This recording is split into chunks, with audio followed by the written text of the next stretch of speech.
Hello, Sweet Tooth here. I hope your day is going well. Gonna play some more Katawa Shoujo. Indeterminate future.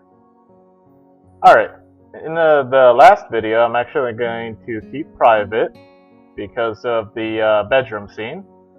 I'll show it to anybody through direct request, but I don't want that to be like a focus of the channel or anything. Or I don't even want that to show up on the channel as a public video. But mainly after Hisao showed Hanako his scars, she felt inclined to show him her scars and tell him about the fire where her mother protected her while the house was burning down, and that's the only reason that she survived. Then it went into the bedroom scene of them, doing it. But I don't really want to show that. So I just want to continue on, roll on with the rest of the videos. They did talk a little bit though. They talked a little bit between each other about what happened before they came to Yamaku, Hisao and Hanako. Hanasu, yeah. I don't know why I said that. Anyways, let's continue on, and I think this should finish this up. I decided to try and at least make conversation with her. That would be better than the monosyllabic communication that's been the most we've managed between each other so far today. This is like the day after they shared breakfast, but they didn't hold hands, they didn't make any small talk, and they didn't even wake up together after what happened in the bedroom at night. So he wants to at least make conversation with her while back in class. I walk to her desk, intending to chat, but she awkwardly blushes and looks down even before I've come up to her. I take a breath to speak, but find myself lost for words. What in the world should I say to her? Hearing approaching footsteps, I turn to see Shaizun and Misha already making their way towards us, no doubt with the intent to start asking troublesome things. A couple of other classmates are looking at us and gossiping between themselves as they throw sidelong glances. They must already also have noticed Hanako and me coming in together earlier. I open my mouth to reassure Hanako, but she preempts me. I gotta go do something. She gets out of her chair and dashes for the door. A couple of the books and pens that were on her desk are sent falling to the floor in a rush. Not many people seem to care about this event. A few look around to see what all the fuss is about, but go back to what they were previously doing soon after. I'm left despairingly looking at the door that Hanako disappeared out of. The idea of running after her passes through my mind, but I'm fairly sure that Hanako can run faster than I can. And besides, what would I say to her once I caught up? Anyway, eventually I simply crouch down and begin picking up the items that had fallen to the ground from her desk. I feel low in every way, reduced to this as students pass by me on their way out of the room. I feel a tap on my shoulder. I look up to see Shaizun and Misha looking at me, curiosity about the situation written on their faces, mixed with a slightly apologetic look at the idea that they were partially responsible for what just happened. Hichan, if we can help at all. I just shake my head. This isn't a matter for them, but from Shaizun's expression and tone of Misha's voice, I think they know the same. Shaizun acknowledges my response and gives a solemn bow before making her way out of the room. Misha soon follows her out, obediently following her role as Shaizun's shadow. I pick myself up, books and pens in hand, and place them inside Hanako's desk. With the classroom now empty, I end up just leaning against her desk and thinking about to myself in silence. It feels like there's a complete emotional disconnect between Hanako and me. We haven't known each other for all that long, and despite wanting to start going out with her, I really don't know that much about how Hanako views things. I've been studying as hard as I can for exams, but I still don't feel like I have any real sense of direction behind it. I tried to be a friend to Hanako, even if I couldn't tell her my feelings, and all we'd done is drive each other apart. I couldn't even write a letter back to the one girl who ever loved me, Iwanako. What should I do? What can I do? I simply don't know the answer to either of those questions. I do know that nobody else can help me with them. Just going back to the way things were would be enough to make me happy, but I know that it can never happen. Something changed between us last night. Maybe it changed beforehand, and it just came to a head then. I know that there's a wall that Hanako has been between me and her. I've been hitting that wall every time I've tried to interact with her on any level. But now I'm beginning to think that I have my own wall between us just as much as she does. She had to practically drag my past out of me, and mine was much less traumatic than hers. I want to say it's because I haven't had long to adjust since my heart attack, but I know full well that it would just be an excuse. The one time I can recall when it really felt like she was opening up to me of her own accord, when we were playing billiards in the city, I was the one who stopped her from going further. Yes, you were. I want to know Hanako better. I want to save our friendship, if not begin a real relationship with her. My mind begins to tick as I sit against her desk, thinking to myself in the empty classroom that we've spent so much time in together.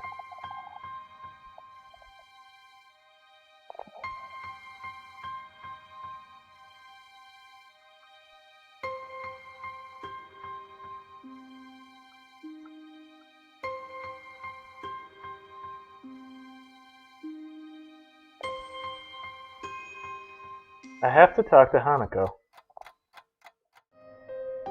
I pace around in the park, feelings of anxiety rolling over me. Every so often I reach into my pocket to take out my phone, but each and every time I hesitate and end up slipping it back in. If this were any normal situation, I wouldn't be cutting classes. Unfortunately, it isn't, and so I find myself in the town below the school at 2 in the afternoon. Ever since I met Hanako, I've been the one to initiate everything between us. The one that started conversations went to her wherever she was and suggested what we should do. Today, this once, I don't want to be the only one doing that.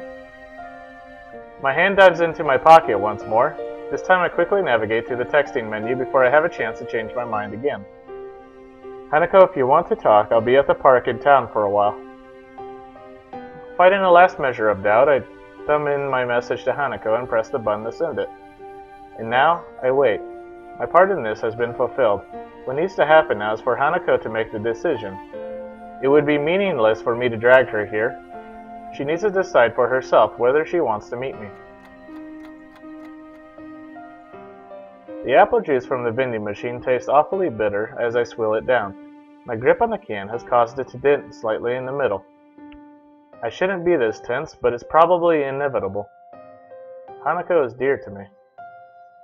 What happened in the last couple of days has put a lot of pressure on both of us. The idea of losing all the progress we've made in coming closer to one another and losing our friendship as a whole is deeply unsettling. But even then, I still don't really know how close we are. We may have had sex, but before that all I knew us to be was friends. Maybe we are more than that, but if so, I never realized it. Maybe that's why I feel so uneasy right now. I don't understand Hanako despite all the time we spent together. The minutes are ticking by and I still have no idea whether she'll show up. Hisao? I pause for a moment, almost not believing that I'm hearing the voice I am hearing. I drop the can and stand up with a start. Hanako. We look at each other for a few seconds before Hanako becomes too embarrassed to maintain eye contact and begins to nervously fiddle with a roughly cut lock of hair covering the side of her face. When I went to see Hanako in her room by myself after her breakdown, I had no idea what to say. That was fine then. All either of us wanted was each other's presence. Now though, I feel like I need to talk to her directly. I want to break this wall between us before it forces us apart for good. Hanako, what we did that night, how should I interpret that? Hanako stops playing with her hair and looks at me, her head cast slightly downwards. She looks ashamed, which is probably a good mirror of how I would look now if I weren't so concerned. I thought you might eventually go away if I was only someone you needed to protect. I thought if I let you do that, you might see me as someone more than that. My first reaction is disbelief, but I did do it with her after all. I had plenty of opportunities where I could have stopped things, stepped back, and questioned what we were doing. In the end, though, I didn't. A horrible feeling rises in the pit of my stomach. She offered herself to me because of what she thought I wanted, and now it feels like I took advantage of her. She may have been willing, but only under false premises. I've never been good at hiding my emotions from physically showing, and now is no different. Hanako looks down once more, a strange mixture of depression, regret, and sickness rend to her face. Thick silence hangs in the air, save for the breeze blowing through the trees around us. I knew you couldn't look at me that way. Hanako's words are said in little more than a whisper, seemingly directed just as much at herself as to me. In what way? What do you mean? All I ever was to you was a useless person, just someone to protect. Someone like a child. I wanted to be more to you than that, but after so long I got used to it. The tone of her voice is unlike any I've heard her use before. She sounds disgusted, not at me, but at herself. After I came out of my room, I saw that you had started drifting away. I felt like I was going to lose you, because you wanted somebody you could have that kind of relationship with. You were more quiet in school than before, and you were getting on so well with Yuko, I thought that I might lose you. She thought I was bored of her because I wanted a romantic relationship? But we're friends, right? I wouldn't just abandon you like that, even if what you're saying was true. Friendship was something I thought I'd given up on.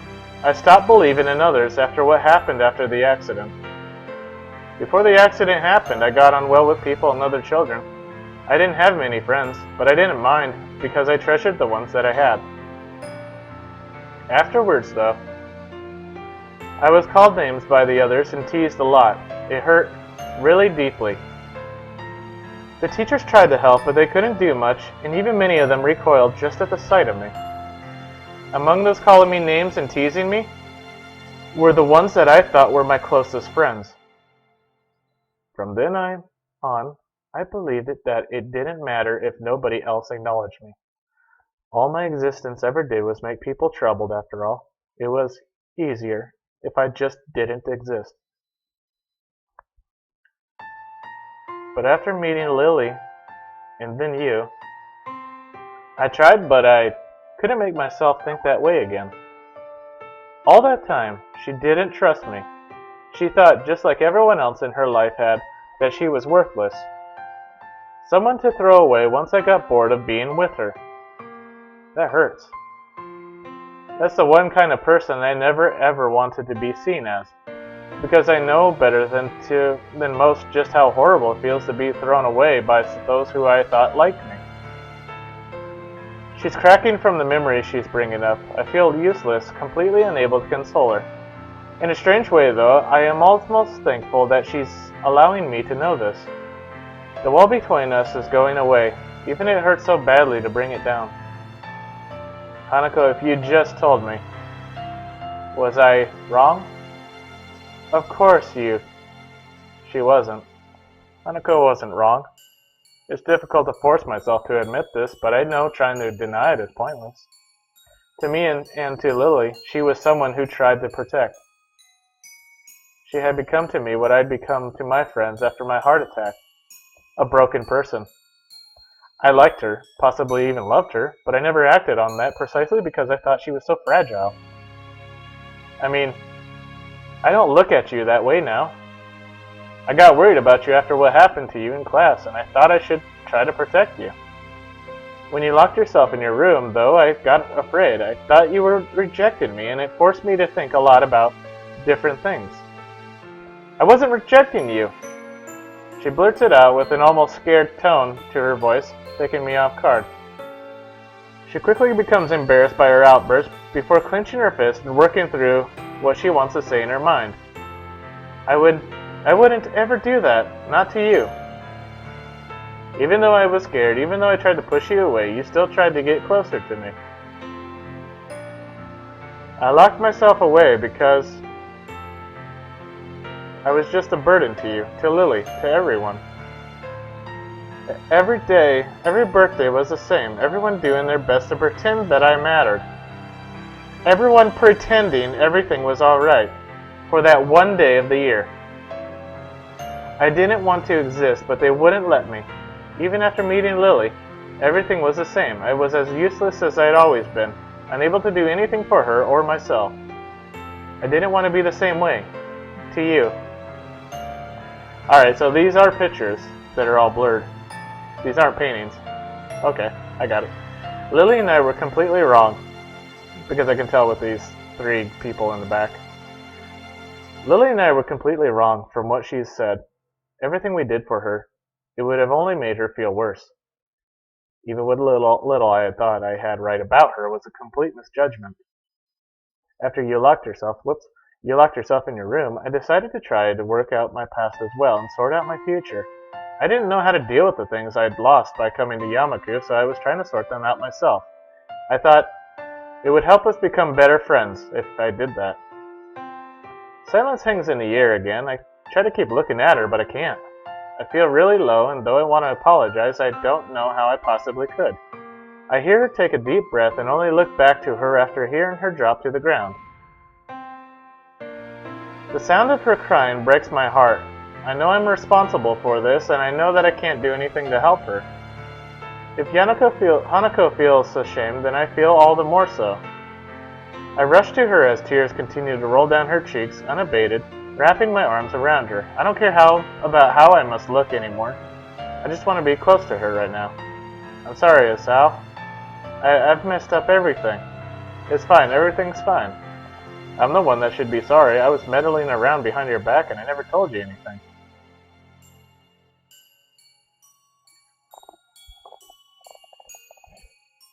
Just gonna listen to the sounds for just a second.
See, that's some nice music.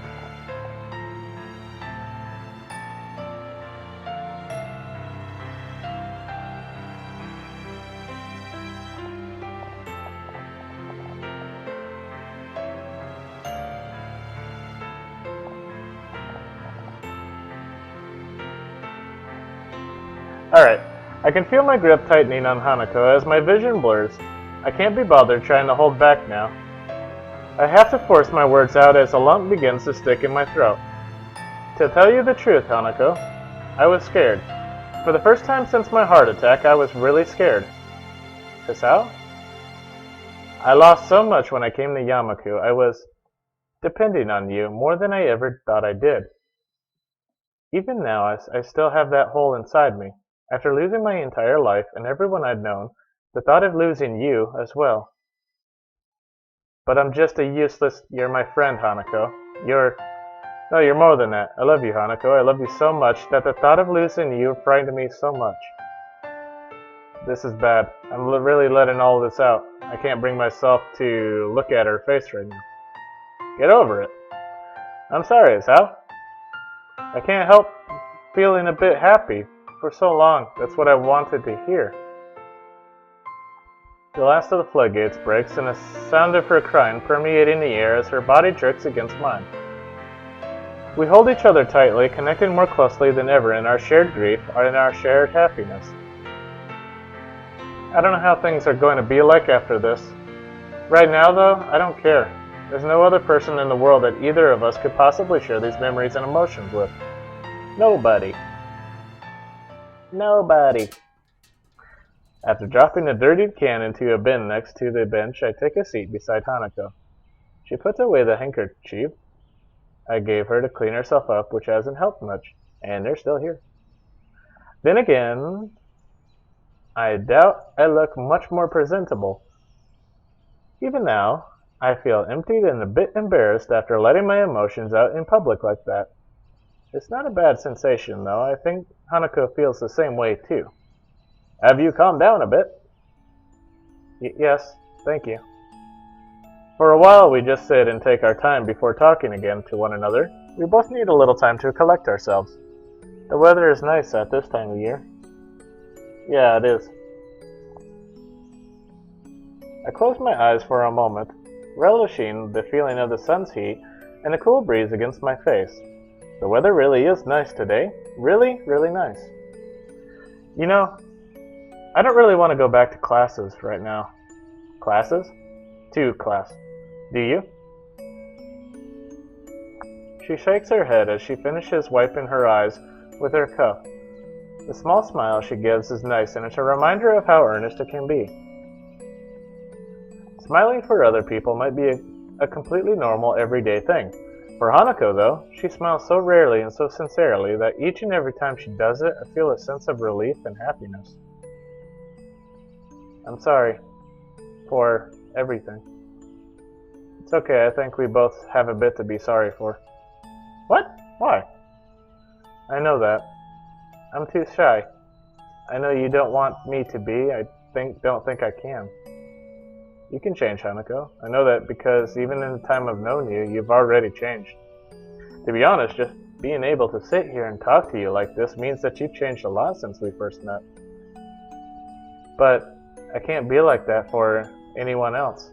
I don't have any plans for after school ends either. Hanako's confidence begins to slide down again, but I think that now I can finally talk to her as an equal. I can do it because I know that we're just the same in so many ways. Just give yourself time and I think you'll be able to achieve what you want. No, I'm sure that you'll be able to do it. I can see you've been trying and I have faith in you. And you can depend on me if you feel like you need someone to support you, you know? But I can't ask that of you. You can, because that's exactly what I'm asking of you. I'm going through the same thing, you know? It's called love. Hanako smiles before I... It's called love. Get over it. Hanako smiles before I get off the bench and dust myself off. She does the same in short measure. I'm kinda hungry. Wanna grab something to eat? She nods vigorously. The way she's smiling, the way she's acting, even just the general air she gives off, I feel as if this is the first time I've seen her genuinely happy.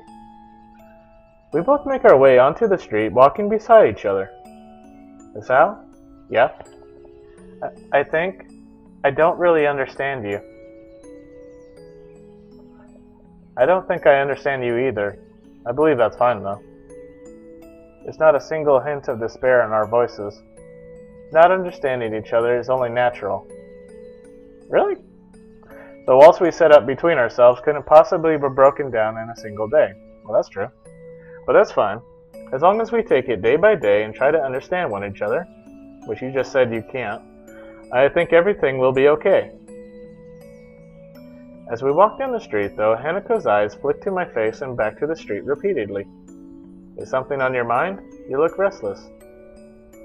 She slows before stopping completely. When I turn to meet her, she takes a long, deep breath, looking at my face intently.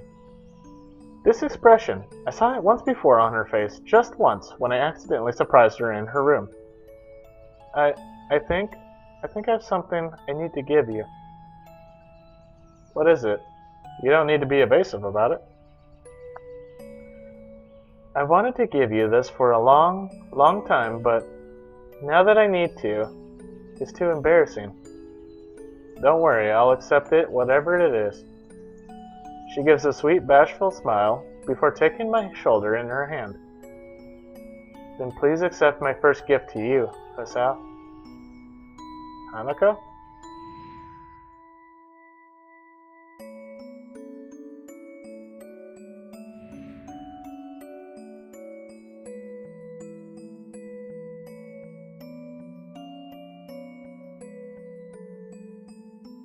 Aww.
There we go.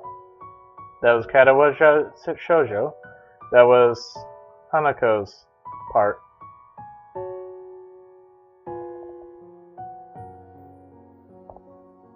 I want to thank you for watching. Feel free to leave a comment. I hope you have yourself a good day. I love you, and this is Sweet Tooth, signing off.